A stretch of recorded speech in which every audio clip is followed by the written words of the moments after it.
There's always a fear of sitting down to start the podcast on a Tuesday night, live here on the YouTube stream, and then and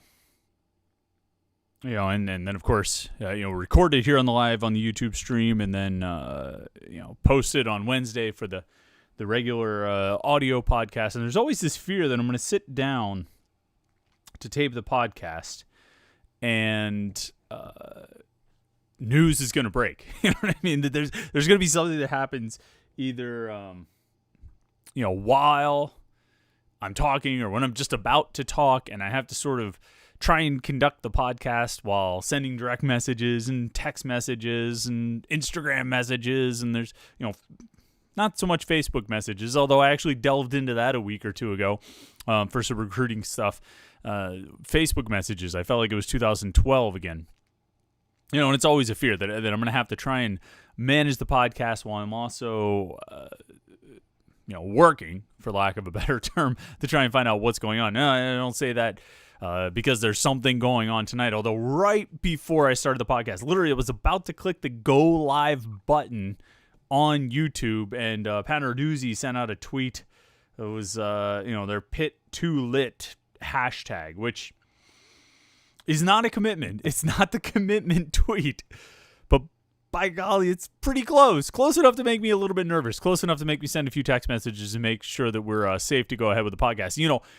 Prior to 6 months ago, when we started doing these live streams of the podcast, it wouldn't have been an issue, because if I start taping the podcast and something happens, I'll just stop and just stop recording. Just push pause or push stop and do what needs to be done. Make calls, send the messages, try and find out what's happening.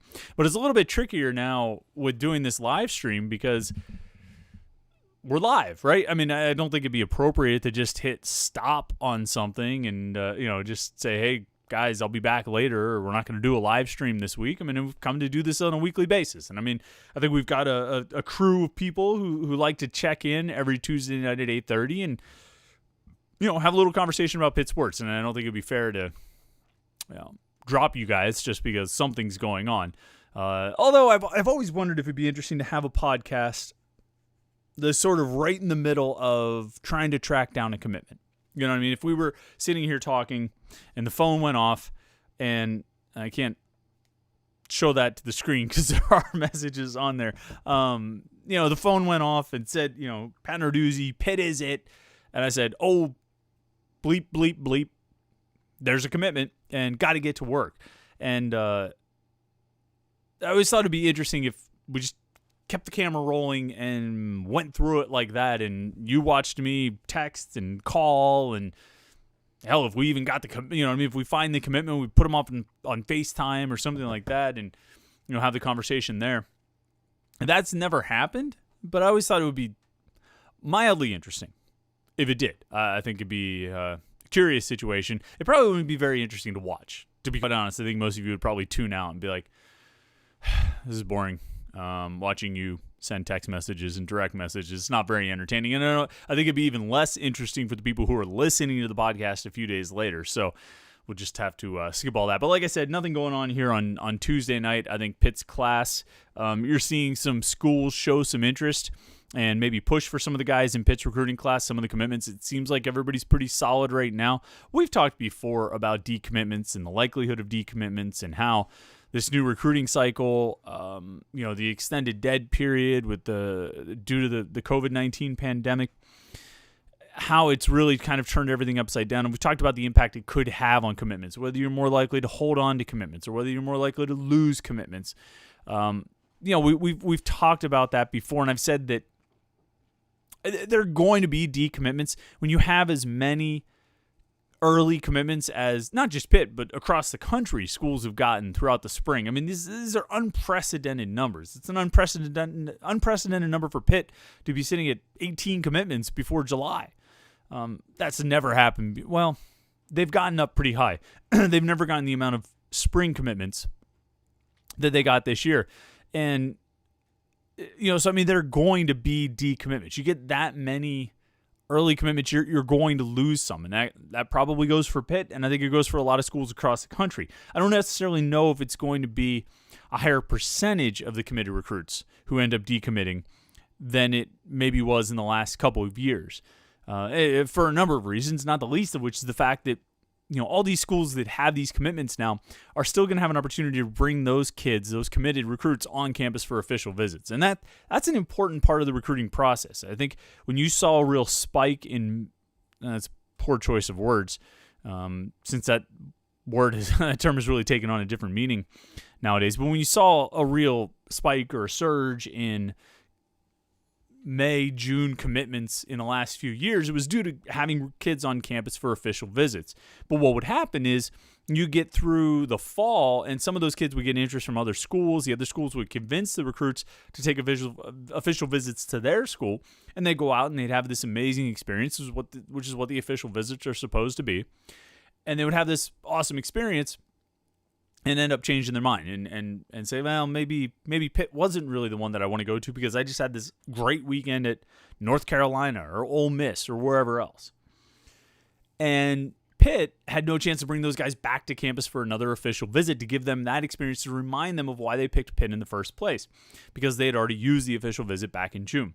Well, this year, that's not going to be the case. You may get through this fall and, Khalil Anderson or Nate Yarnell or whoever else may draw, Noah Bigelow or something, may draw interest from some of these other schools and may even be convinced to take an official visit to one of these other schools or a couple other schools. And that's less than ideal, of course. You don't want your commits to go looking at any schools. You want them to be happy and satisfied and not have any interest in looking anywhere else. But if they do, it's not the end of the world, because you still have the opportunity to bring them back to campus for an official visit. They can still come back to Pitt a week or two before signing day in December and remind themselves of why they picked Pitt, have that amazing official visit experience, and, sort of solidify things. So I don't think you may end up with a bigger number, just in terms of pure volume. You may end up with a bigger number of decommitments, maybe at Pitt, maybe just across the country. But I think you'll have a lower percentage, if that makes any sense. The number might be bigger, even though the percentage is lower. The number might be bigger because there are so many committed recruits right now. So it's going to be interesting to watch. I mean, we've talked about this a lot, but you are seeing the recruits in Pitt's class right now really, draw some interest. I think coaches are continuing to look at film from the last year or so, from junior season film, and find out, well, this guy's pretty good or that guy's pretty good. I said from the time Khalil Anderson committed, the cornerback from Georgia, from the time he committed, I said, look, Pitt's going to have to fight to hold on to this guy. His offer sheet wasn't, top 10 in the country, but he's going to add more offers, and Pitt's going to have to fight to hold on to him. And I think they'll be able to hold on to him. He seems pretty firm in his commitment to Pitt. You never know. I've thought that about guys in the past, and they've ended up losing them. But ultimately, I think they are going to have to fight to keep him. But I think they will pull that off. But it's going to be a challenge. And I think there are a few guys in this class that are like that. Nikai Johnson, teams are not going to slow down on recruiting Nikai Johnson. I think, we talked when Nate Yarnell committed that, this was a guy who made, 6 starts in his junior season, playing in a quarterback factory in Texas, replaced the guy who got hurt, a 4-star quarterback who was a senior, who was going to the University of Texas, replaced him when he got hurt and played pretty well, led his team into the playoffs before giving the job back to the 4-star senior once he got healthy again. But, we talked from the time he committed that, look, if he goes out and has a big senior season, you're going to have to fight off the Big 12. You're going to have to fight off the Pac-12. You might have to fight off some SEC for him. I'm not saying you're going to get offers from every school in every one of those conferences, but more schools are going to come in. More opportunities are going to present themselves for Nate Yarnell, and you're going to have to battle. And again, good thing to have that official visit left to give. So we talked about it then, and it's kind of funny. You're not going to root for this to happen, but with a kid like Yarnell, or maybe even Khalil Anderson, Noah Bigelow, some of these guys who maybe are under-recruited right now,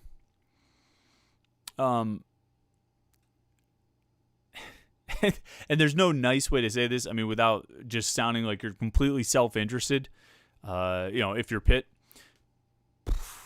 wouldn't necessarily be the worst thing if they don't have senior seasons. Now, you want those guys to be able to go out and have that experience. You want those guys to go out and have senior football and play their final year and try to lead their team to another, to a championship. That last time with their guys, the guys they grew up with, have been playing with for 12 years, 13 years. You want them to have that opportunity. You want Malik Newton to go out and have a chance to be, 3 years in a row offensive player of the year in the area. You don't want to deprive those guys of that opportunity and that experience. But in terms of being able to hold on to them, in terms of maybe lessening the recruiting competition that you're going to be in to keep their commitments, if Nate Yarnell doesn't go out and play a senior season, probably not going to see as many new offers come in as you might have if he goes out and lights it up. Kind of the same thing with some of these other guys, who, I think when you look at it, they look pretty good. They look like they're better than maybe what their offer sheet indicates, or maybe better than what their star ranking indicates. And I think Pitt certainly thinks they are. Their opportunities, they're not going to blow up if they don't play. Now, it's almost cynical to say that. And I'm not necessarily advocating it, but look, we're in a situation right now where everything you look at, you can find a lot of different angles to. Some good, some bad. You develop a lot of questions out of everything, about the future and the past and the present. That's certainly one angle, one unintended upside. And you hesitate to even call it an upside because you're not rooting for it to happen. You want those guys to go have senior seasons. You want there to be football this fall at all levels, if it can be done safely.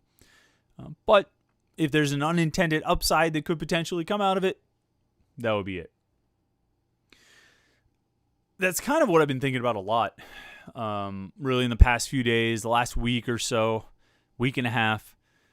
And it comes and goes. It comes and goes. I was thinking about, I was remembering, this is a funny reference point, but I mean, do you remember after 9/11? And I shouldn't have said it's a funny reference point. It's an absurd reference point. It's a ridiculous reference point. It's stupid. But do you remember after 9/11, you would watch CNN, probably even Fox News, MSNBC, whoever was on, whatever the 24-hour cable networks were. And always in the corner of the screen was the threat level. And I think it was guided by the government. I don't think CNN was making up its own threat levels. It was yellow and red and green. It was high or moderate or low. It was the threat level of another terrorist attack. And we all took it very seriously at that time. I mean, it was 20 years ago. If you're too young to remember that, we all take it very seriously. I mean, you turn on the TV and you looked in that corner. Whoa, threat level's elevated today. Threat level's high today. Threat level's moderate today. You took it very seriously, and it was something that changed daily, if not hourly. For who knows how. I mean, how long did that go on? Through Christmas that year? Less? Longer? I forget. But it was something you saw every day. It was something that was updated every day. Sometimes throughout the day it would be updated or it would be changed. And I think the government was talking in those terms. I mean, they were presenting their view of the world, and what the world meant for us in those kinds of terms of elevating and lowering the risk level.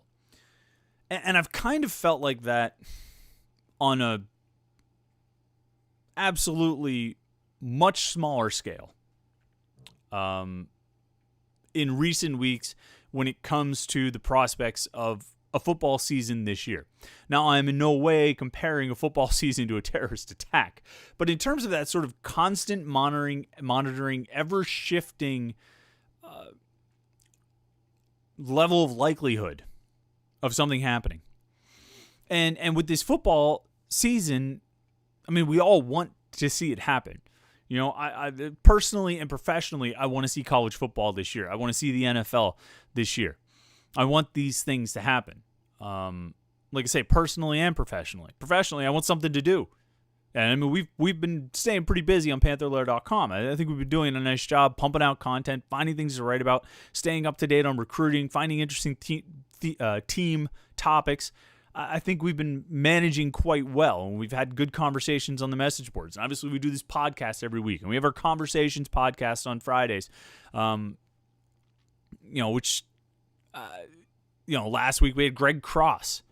Remember Greg Cross? We had him on the podcast last Friday. Go check that out if you didn't get a chance to listen to it.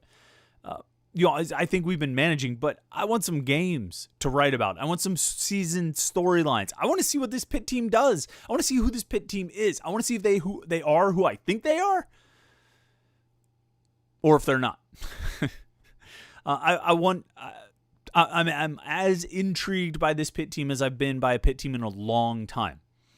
And I think on the positive side of things, I think this Pitt team is capable of really having some success this season, some success the likes of which we haven't seen around here in a long time. So I want to see it, and I want to write about it, and I want to cover it, I want to report on it, I want to follow this team from August through December.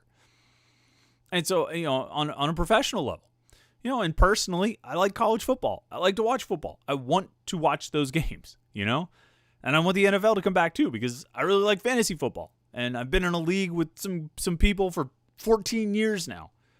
I don't want to lose that. And that's the personal side. So this is important. It's important to me of whether we're going to have football.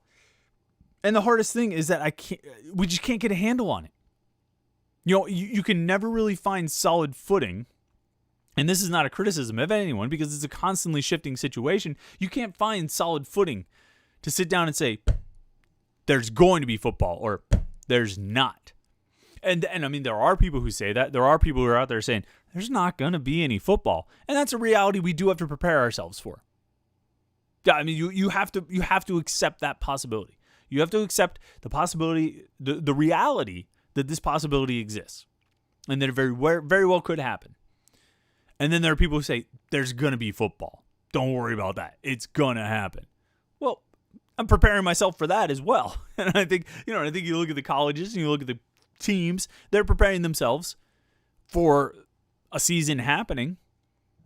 But I think we all have to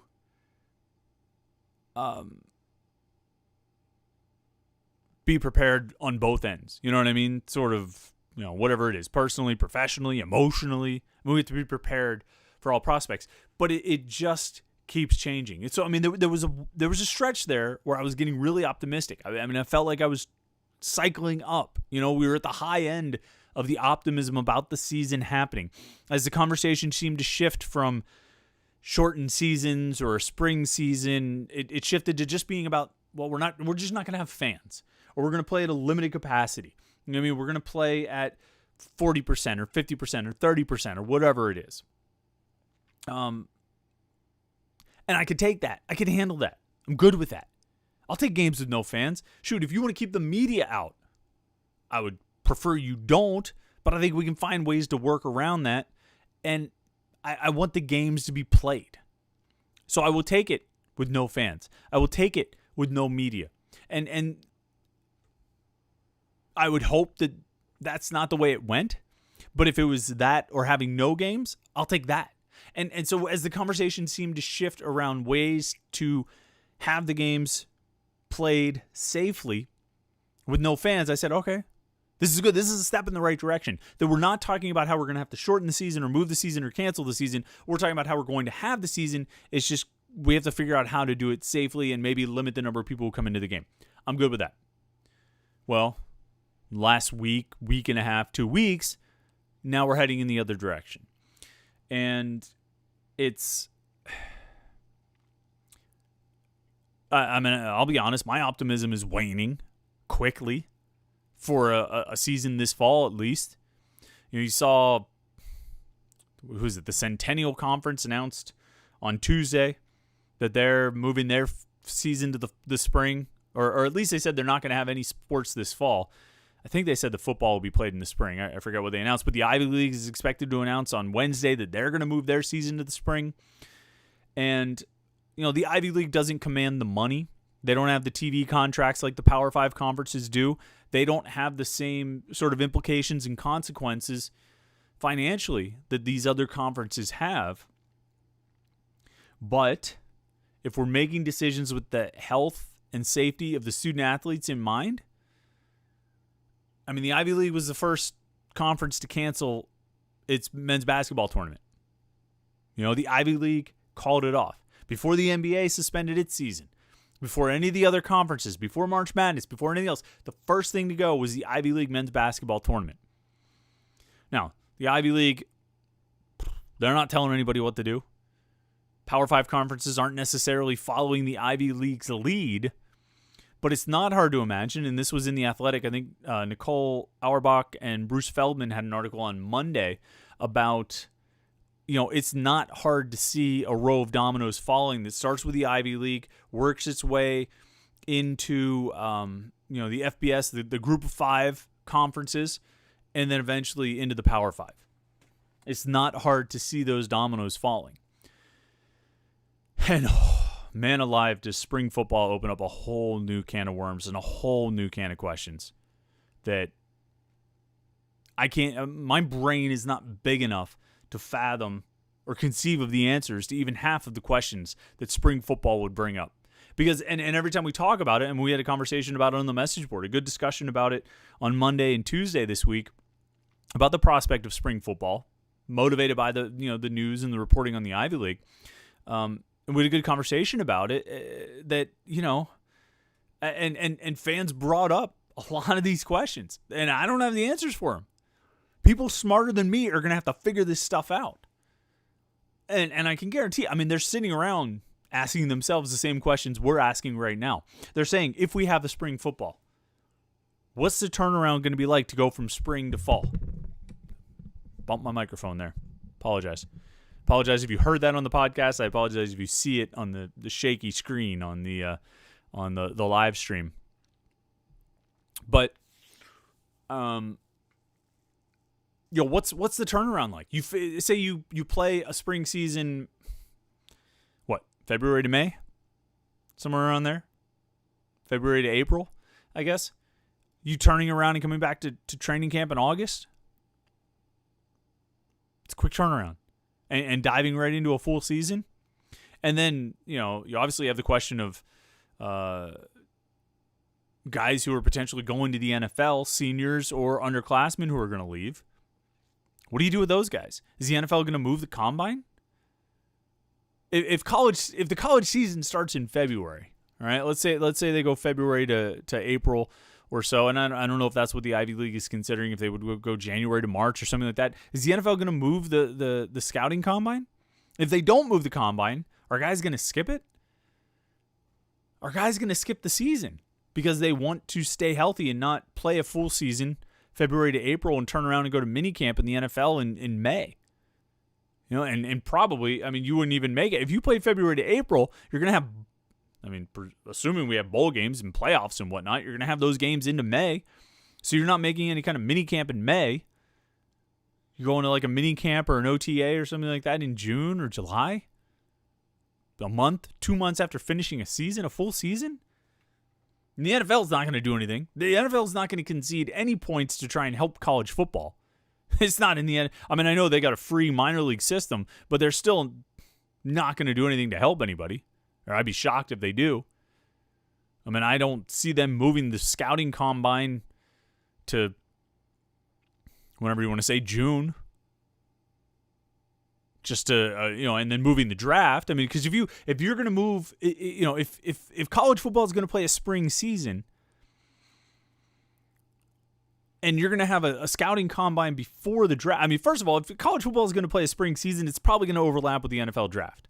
Unless they go first week in January through the end of March, and that's the end of it. I guess you could play a couple weeks of playoffs in the beginning of April and then have the draft at the end of April. You're going to have no time for a combine. And our guy's going to want to go to a combine 2 weeks after they play in the national championship game. Pro days. And this is just one angle, one element of the potential spring football season. And it's actually an element that affects Pitt pretty considerably, this whole question of NFL guys. I mean, we've talked about this defense, and we've talked about how important this defense is to this team's success and how good this defense should be. And we've talked about some of the key players, some of the star players on this defense. I mean, they're guys who are going to be in the NFL in 2021, guys who are going to enter the 2021 draft, seniors or underclassmen. And I mean, we're all at the point now, right? We're all adults. We can all safely assume and speak of it with a fair amount of certainty that Paris Ford and Jalen Twyman are not coming back to Pitt for the 2021 season. So, do they play in the spring? Is it in their best interest to play in the spring? Is it in the best interest of any NFL hopeful senior to play in the spring?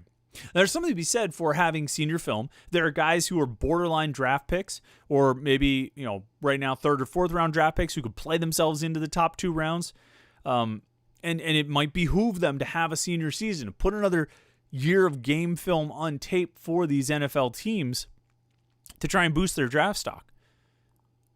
But you're going to lose some big players out of college football if these guys just say, man, the draft is 2 weeks after the national championship game. I'm not playing this season. I'm not going to go to OTAs or minicamp a month after my season ended and try and earn or hold on to a roster spot.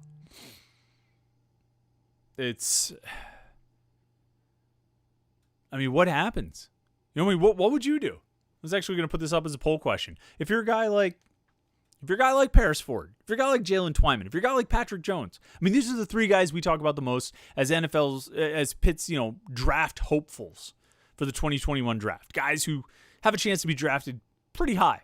There are enough draft predictions right now and draft rankings and prognostications that have Ford and Twyman and Jones ranked really high on the boards that there's a chance at least one of them could go in the first round.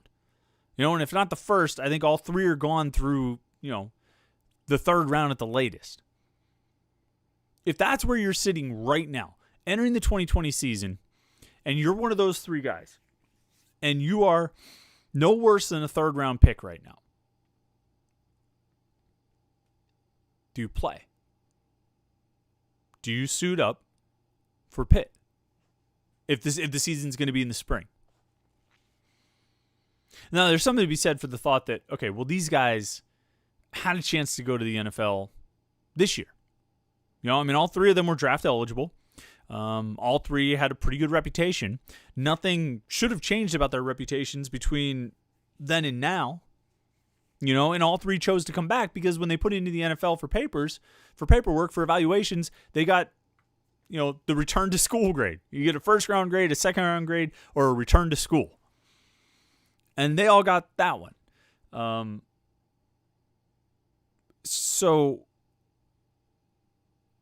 they haven't played in any games since then. They haven't done anything for NFL teams. There's anything that NFL teams could really see since then. Would they turn around and say, well, I'm not playing. I'm just going to train for the NFL. I'm going to go get drafted. When they have a chance, I think all 3 of those guys has a legitimate chance of having a great final 2020 season and playing themselves into a first-round draft pick. I think any of those 3 could do that. I don't know if they will, but they could. If they've got that kind of natural ability. Would you play in the spring, though? It's tough. It's really a tough question. And I don't know what the right answer is. They have to decide for themselves. But it's a tough question. It really is. Let's head over to YouTube here. We always like to take these conversations and let's see. I always say that the fun of doing these live streams on YouTube on Tuesday nights at 8:30, youtube.com/Panther-Lair.com, the fun is that we can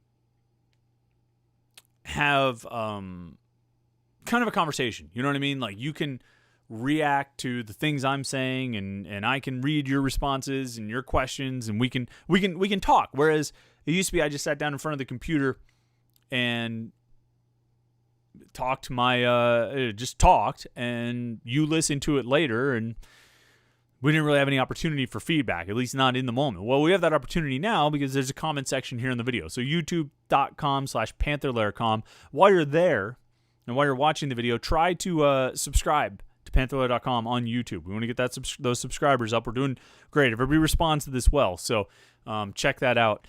Now, the comments, of course, started at the beginning of the video when I was talking about the possibility of news happening.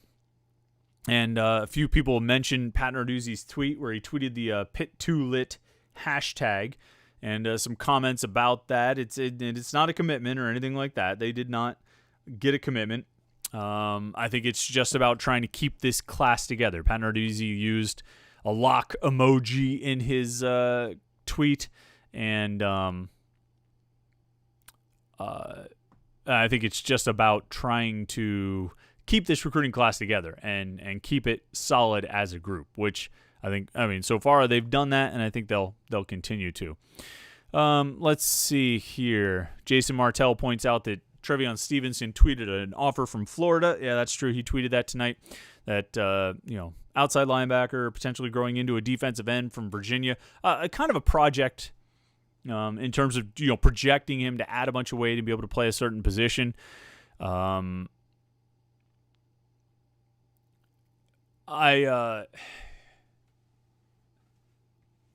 I think that's an interesting offer. I mean, Trevion Stevenson's got a really impressive offer sheet. If you look at the offers that he's tweeted out and what he's kind of claimed on Rivals and what we've put on there, I think there's a lot of projection with him. And I mean, you're always projecting recruits. You're trying to guess on what they're going to do in college. I think he's a little bit more unique because you're really projecting him to play a position he's not even built to play right now. He's got to add size, he's got to add weight, but it's a larger class, so you can take a few guys like that who you're not necessarily taking a flyer on. I think he's better than that, but you are sort of, I mean, you're making a projection there. Let's see. Roll through the comments here. Let me see. Roman says, now that we know if there is a season at all, it will be in the spring. How do you think losing Ford, Twyman, and Jones impacts the defense? Have to think that's an extra loss at least. Well, Roman, I mean, we don't know for sure that if there's a season, it'll be in the spring. Like I say, I mean, that confidence level about the season keeps rising and lowering, and who knows? I mean, we're sitting here on July 7th recording this thing, 2 weeks from now, 3 weeks from now, 4 weeks from now, 5, 6 weeks from now. I mean, I would have to think. I would have to think August 1st is something of a cutoff date. I mean, you got to have a plan in place by then. So we see what they're able to come up with over the next 3 weeks. But then you get into that other question of if the season is moved to the spring, does Patrick Jones play? Does Paris Ford play? Does Jalen Twyman play? You'd like to think that they want to go out and have that final season, what could be a special season with their teammates and their brothers and, their friends and their, the guys they've been close with for the last 4 or 5 years. But I don't know. And I don't know what the right answer is for those guys. They each have to make that decision themselves. Joe, if you look at those three guys and the potential, if they all chose to sit out, Jones, I think, is a really, really good player, but I think Pitt also has a ton of depth at defensive end. I think that's been sort of what we've talked about a lot, throughout this offseason is that they're really deep at defensive end. I think defensive end is the strongest position on the team, stronger than defensive tackle, stronger than safety. I put it at number 1 when we did the ranking of, ranking of position groups I don't know when that was, a month ago, 2 months ago, something like that. So they're really deep. I mean, I think they obviously want to have Patrick Jones on the team. I think he can have a huge senior season and can really make a big impact, and potentially play himself into a first-round pick. But they've got some depth there, especially when you bring back Rashad Weaver, to go with Deslin Alexandra. You've got Habakkuk Baldonado. You've got John Morgan. You've got Bam Barima waiting in the wings. That group is all better with Patrick Jones as a part of it. They maybe could survive that loss the best. Jalen Twyman, I can't really say it's a similar situation. A memo or a message that I disconnected. And I apologize if there was a blurb there in the video or in the podcast. Defensive tackle, it's not the same situation as defensive end. They're not as deep as they are at defensive end. I mean, defensive end, you've got 3 proven starters in Alexandra and Weaver and Jones. Defensive tackle, you've got Jalen Twyman, obviously. You've got Keyshawn Camp rejoining the group. And then you throw in, Devin Danielson and Tyler Bentley. I mean, there's depth there. There are bodies. There's some experienced players. And I think there's some good players. But it's not... it's not quite to the level of defensive end. So I think that would hurt the most. I think that would hurt more. If they lost Twyman, then it would hurt to lose Patrick Jones. But then Paris Ford is the one that would hurt the most, I think. Because your depth at safety is just... the drop-off from Ford to whoever would replace him, whether it's Eric Hallett or someone else, that's far more severe than the drop-off from Twyman or the drop-off to Jones. It would be tough to replace any of those 3 guys. Is it worth an extra loss? I don't know. I mean, I think you still have really good players all over the defense, and it's just going to come back to what the offense does anyway, right? I mean, we talk about it, losing 3 guys from the defense. Is that worth a loss? Not if the offense starts scoring points, right? Josh Lobig says, speaking of fantasy football, is this the year to draft Quadri Olison since he's behind injury-prone Todd Gurley? I don't know if I would draft him or not. I mean, I'm no fantasy expert. I'm actually quite terrible at fantasy football, but I don't know if I would draft Quadri Olison. Just watch for him constantly. I mean, I don't think you could use a bench spot on Quadri Olison, not at the beginning of the season, but once, if Gurley gets hurt, then you definitely want to jump all over that, because I think he could, if nothing else, he could score touchdowns, I think.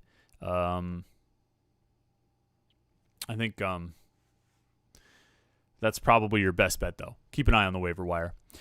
Josh Newark says, I tend to think the Ivy League decision tomorrow is less impactful for college football than the governor of South Carolina warning he might not allow football in his state. Well, that, you get the politicians involved and things get really interesting. If you're in South Carolina, though, are you really going to be able to keep Clemson and South Carolina from playing? I don't know. I feel like you might get outweighed on that one. I think you might get outvoted on that one. And if you do go through with it, you might get voted out. So I don't know. Everything's all over the place right now. You know what I mean? Everything is up in the air. And you have things like that popping up. And you have... this state high school association is canceling fall football, or that state high school association is doing this, or this, D2 conference or D3 conference is moving to the spring or canceling it all day. There's so many different things going on. There's so many different directions because nobody knows. Nobody has any idea what's going to happen. And not just that they don't have any idea what's going to happen.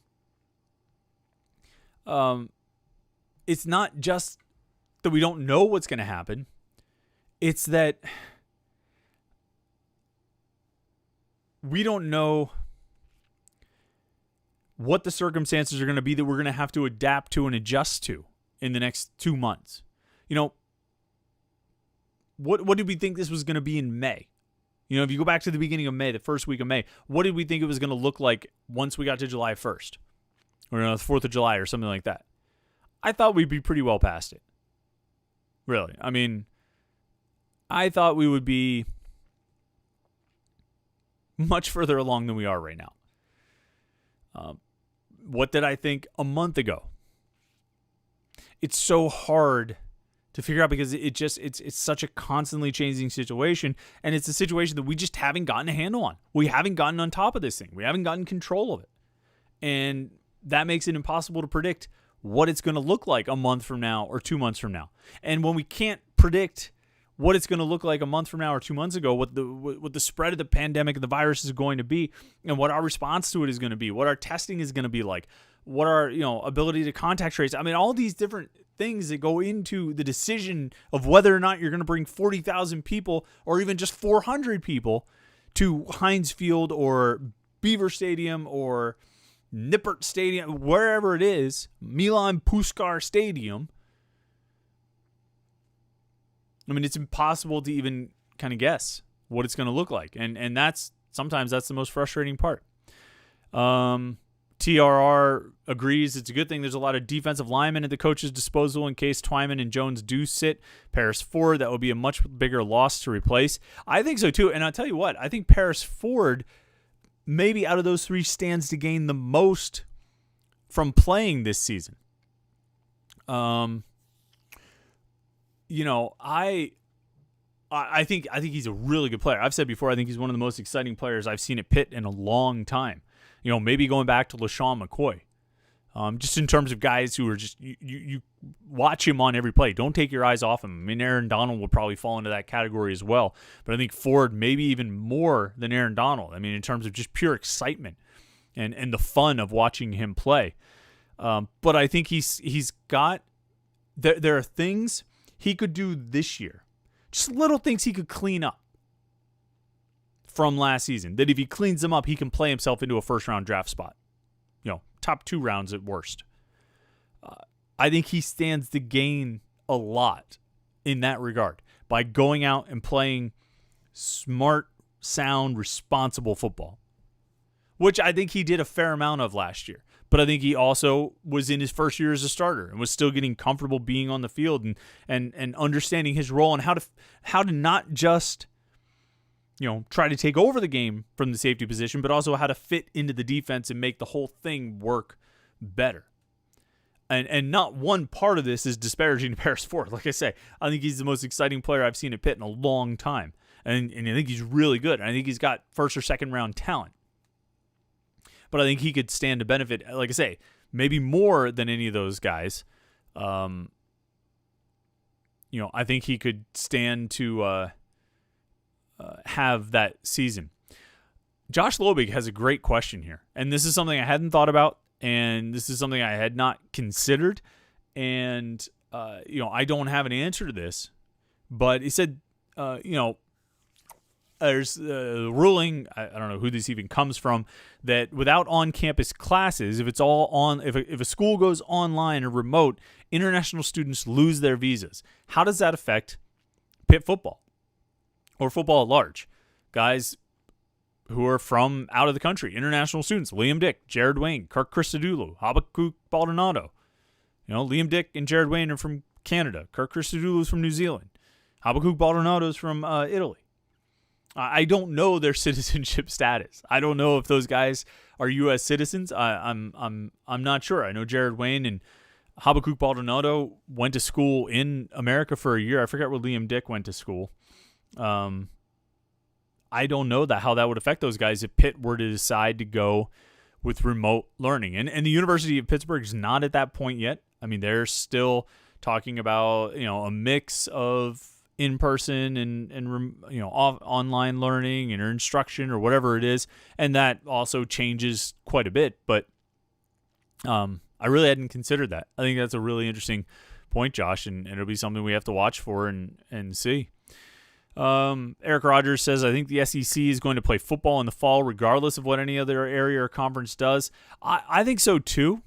Well, no, I shouldn't say I think so too. I see the point you're getting at, Eric, in terms of, a conference that's just so big and so dependent on so much money from having a fall football season that they're going to move ahead with it. But the reality is that even the SEC, look, man, if March Madness can get canceled, anything is possible.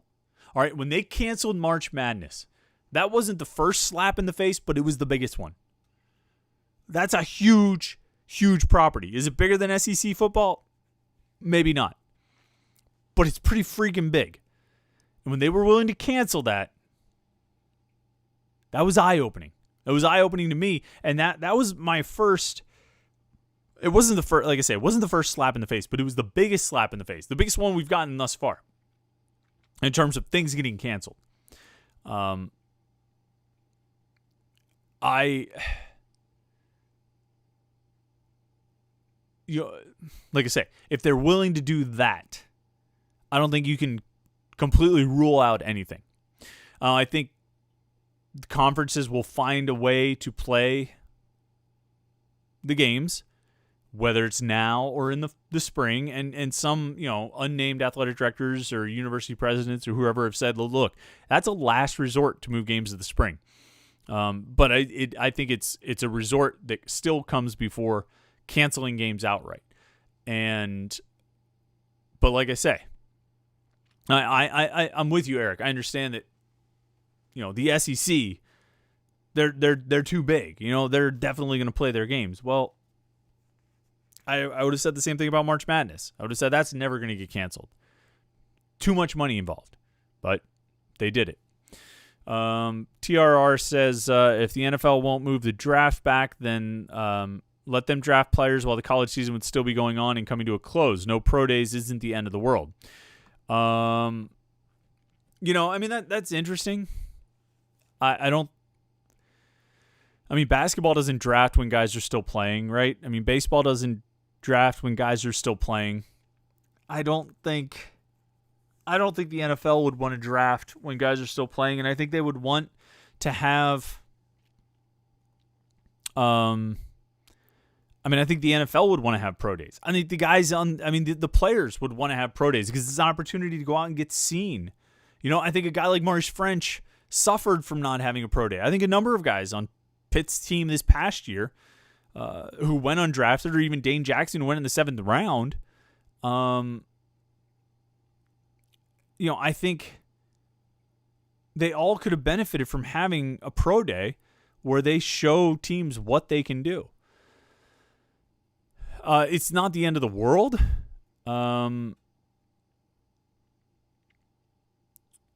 But it's a pretty big part of the process. And I think it definitely affected the draft process this year, I should say.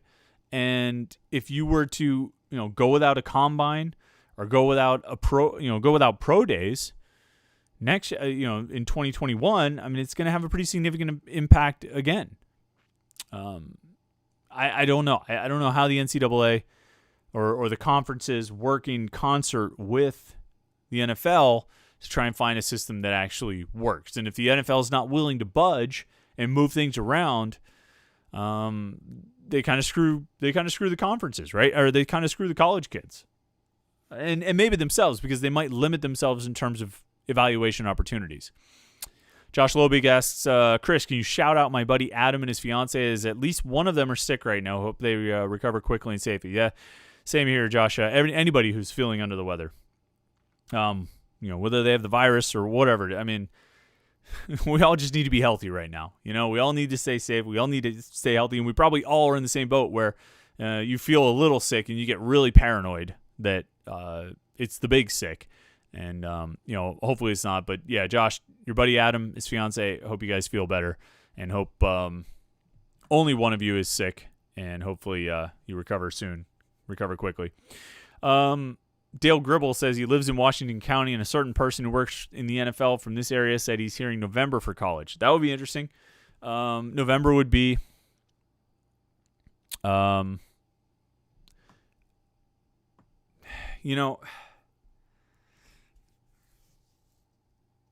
I worry about starting a season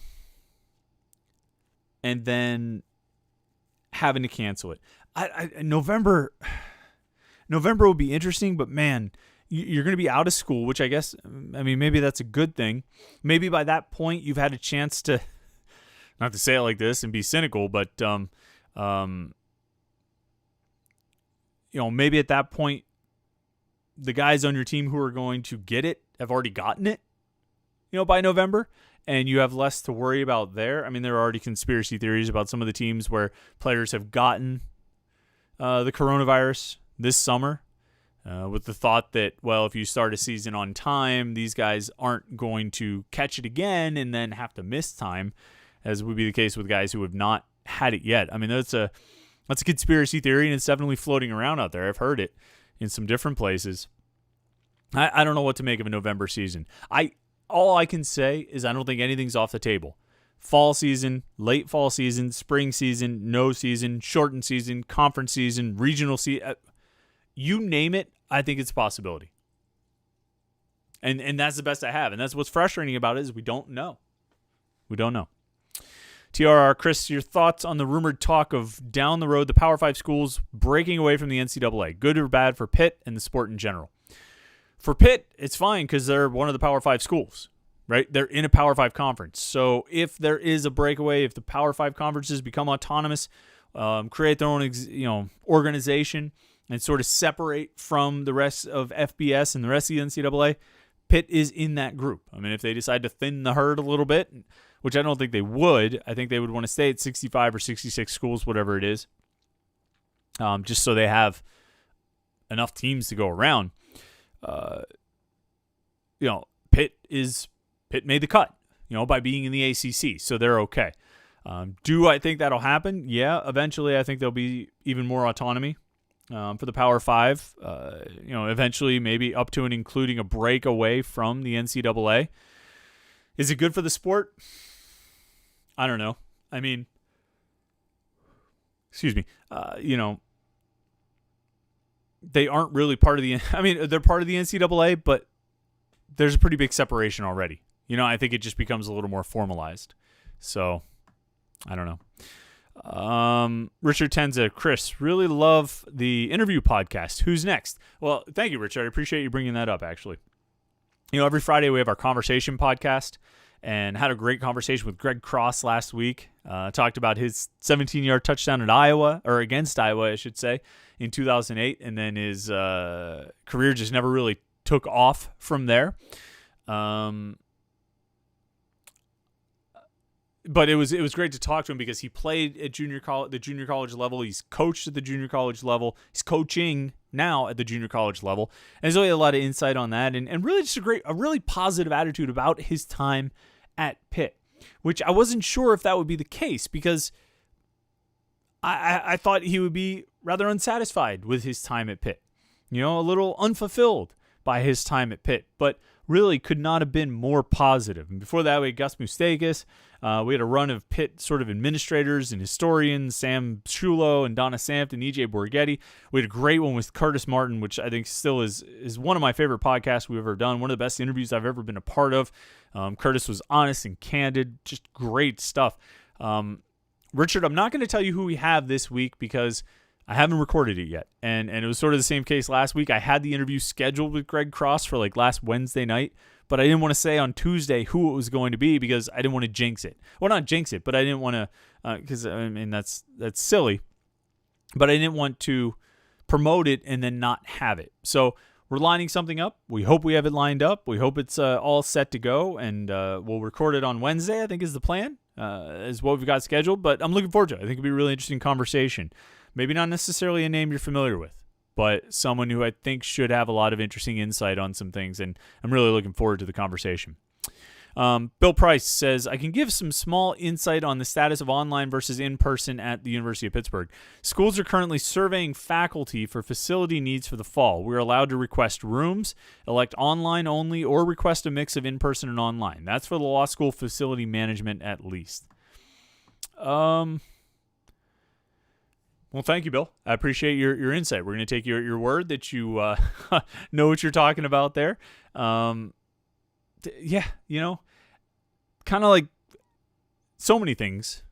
It's just going to be really interesting. It's going to be interesting to see what it actually looks like. I have two little kids, 6 and 7. They're not Irish twins or anything like that. They'll be, the older one will turn 8 here soon enough, and they'll be 8 and 6. But I mean, they're grade apart in school. And obviously in elementary school, and it's wild to me that they might have to wear masks all day long at school. Just don't see how that's going to work. They don't even like wearing it to go to the store or something. Actually, I don't even take them to the store. But if they have to put one on, they reject it. So 2 months from now, when school is in session, college, high school, middle school, elementary school, whatever it is, I have no idea what it's going to look like. This is going to be interesting to see if school is even happening at school in classrooms, or if it's happening upstairs in my dining room. And Bill, like you say with the law school, faculty having the option right now to request what kind of facilities they need, whether it's having a classroom online only or a mix. I hope they're able to sort of follow through on that. Will be interesting to see if a month and a half from now they say, wait, we can't do in classroom at all, or we say we can do all classroom. So I don't know. I just feel like I keep repeating the same thing. Like, we don't know, and that's the most frustrating part of it, is that we just don't have any solid answers, and that's not anyone's fault. It's because the whole situation just keeps changing. What doesn't change is Panther-Lair.com. Steady flow of content day in, day out, all day long. Panther-Lair.com. We're covering Pitt football, basketball, recruiting, everything else going on in the world of Pitt sports. And, of course, we have message boards where all day, every day, you can interact with hundreds and thousands of your closest Pitt fan friends. Panther-Lair.com. Pittsburgh.rivals.com. It's the most comprehensive source of Pitt sports news on the internet. I appreciate everybody tuning in here on Tuesday night for the live stream of the podcast. We do it every Tuesday night at 8:30 p.m. YouTube.com/Panther-Lair.com. It's all one word, Panther-Lair.com, after the YouTube.com/Panther-Lair.com. Go there, subscribe to Panther-Lair on YouTube. You get notifications about when we're going live, because we do this on every Tuesday night at 8:30, but if there's some news or something going on, we might just turn on the computer and click go live and kind of go off the cuff with it, maybe unscheduled. You can find out about that and get notifications about it. You subscribe to Panther-Lair.com and keep up on YouTube and keep up on our all of our video content that we throw out there. Of course, we also, like I said, have the Friday podcast that we release just as an audio-only podcast. That's our conversation podcast with a guest every Friday. You can check that out. And then on Saturday mornings, 8 a.m. to 9 a.m. on 93.7 The Fan with the Panthers Insider Show. It's kind of like this podcast. A lot of the topics overlap when we talk about Pitt sports. It's a little hour carved out right there on the Fan to be all Pitt sports. Nothing else. No other sports, just Pitt. 93.7 The Fan here in Pittsburgh. Saturday mornings, 8 a.m., the Panthers Insider Show. So check that out. Check out the Conversation podcast. Subscribe to Panther-Lair.com on YouTube. Go to the website, Panther-Lair.com, Pittsburgh.rivals.com. And we're all over the place there. Check us out. And, get into the conversation. Talk a little Pitt sports. Keep up on everything going on in Pitt sports. Thanks, everybody who came out for the podcast tonight for the live stream on Tuesday night and interacted, had great conversations. Hopefully we'll have some new things to talk about next week and not just wondering if we're going to have football. I actually had other topics I wanted to talk about, so we'll have to get to those next week. But thanks again. Have a great week. Have a safe, healthy, happy week, and we will talk to you again next Tuesday night.